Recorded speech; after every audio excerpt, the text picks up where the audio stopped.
भारत के लिए एक और देश खोलेगा गैस का भंडार। मोदी की रणनीति देखते रह गए विरोधी। अब टल जाएगा भारत में बड़ा संकट।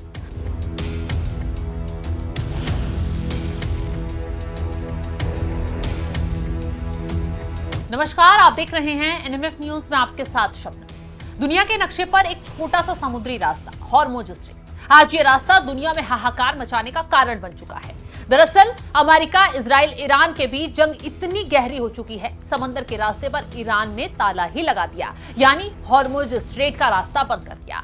इस पर ताला लगने से हाहाकार इसलिए मचा क्योंकि इस रास्ते से दुनिया का बड़े लेवल पर तेल गैस का व्यापार होता है। इसकी चपेट में बड़े बड़े देश नहीं बल्कि भारत भी आया, क्योंकि भारत अपनी जरूरत का 60% एलपीजी और भारी मात्रा में तेल इसी रास्ते से मंगवाता है।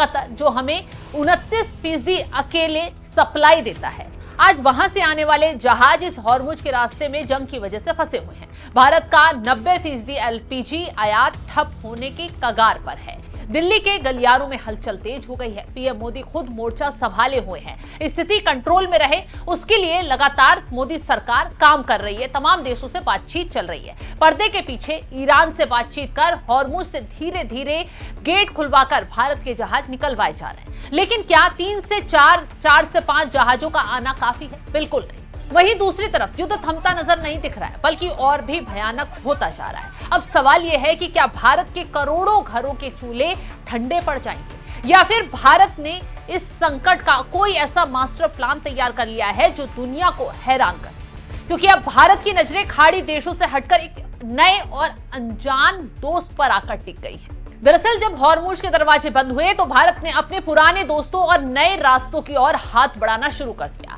भारत ने अर्जेंटीना से लेकर अमेरिका और नॉर्वे से लेकर रूस तक से गैस मंगानी शुरू कर दिया। लेकिन इसमें एक बहुत बड़ी चुनौती है, दूरी और समय।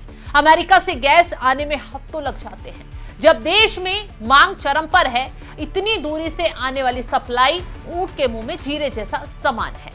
भारत दुनिया का दूसरा सबसे बड़ा एलपीजी आयातक और चौथा सबसे बड़ा एलएनजी आयातक है। तो ऐसे में सरकार की पूरी मशीनरी इस कोशिश में जुटी है कि किसी भी कीमत पर सप्लाई चेन टूटने ना पाए।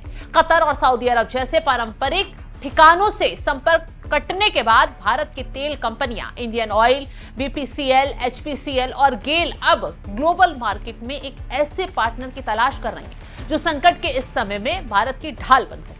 और यहीं से शुरू होता है एक नया अध्याय, एक ऐसा नाम जो अब तक सिर्फ तेल और हीरो के लिए जाना जाता था, लेकिन अब वो भारत की रसोई का रखरखाव करने जा रहा है। इस पूरे संकट के बीच एंट्री हुई है अफ्रीका के दिग्गज देश अंगोला की। जी हाँ, वही अंगोला जो नाइजीरिया के बाद अफ्रीका का सबसे बड़ा तेल निर्यातक है। भारतीय ऊर्जा कंपनियां अब अंगोला की सरकारी कंपनी सोनानगोल के साथ हाई लेवल बातचीत कर रही हैं और ये डील साधारण नहीं होगी।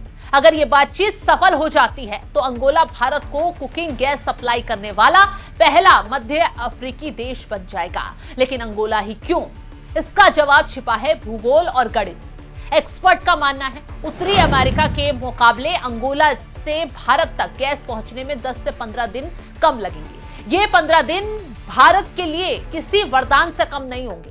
अंगोला के पास 4.6 ट्रिलियन क्यूबिक फीट प्राकृतिक गैस का विशाल भंडार है। आपको जानकर हैरानी होगी कि वित्त वर्ष 2025 में अंगोला ने भारत को पहले ही $924 मिलियन की एलएनजी सप्लाई की है।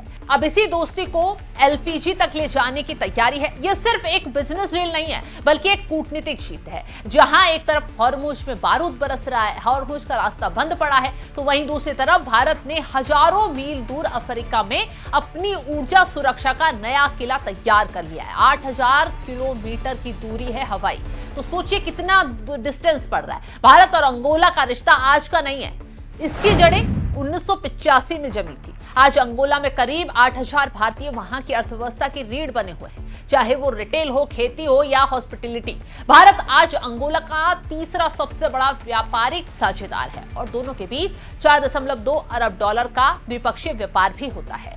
हम उनसे सिर्फ गैस ही नहीं ले रहे हैं, बल्कि हम उन्हें डिफेंस, दवाएं, कृषि तकनीक भी दे रहे हैं। हम साथ मिलकर अंतरिक्ष और माइनिंग के क्षेत्र में इतिहास रचने जा रहे हैं। तो क्या भारत इस युद्ध के साए से बाहर निकल पाएगा? हालात तो यही बता रहे हैं कि अब भारत में स्थिति नॉर्मल हो जाएगी। हालांकि नॉर्मल स्थिति करने के लिए मोदी सरकार लगातार काम कर रही है, लोगों तक सप्लाई भी पहुंचा रही है, लेकिन संकट खड़ा ना हो, यही वजह है कि मोदी सरकार की डाइवर्सिफिकेशन की नीति रंग ला रही है। क्योंकि हॉर्मुज बंद होने से भारत पर जो संकट खड़ा हो सकता है, अंगोला उसका मरहम बनता दिख रहा है। भारत ने दुनिया को दिखा दिया है कि संकट कितना भी बड़ा क्यों ना हो, अगर हौसला और विजन सही हो तो रास्ते समंदर के बीच से ही निकल आते हैं। फिलहाल इस खबर को लेकर आप क्या कुछ राय रखते हैं, कमेंट बॉक्स में जरूर बताएं।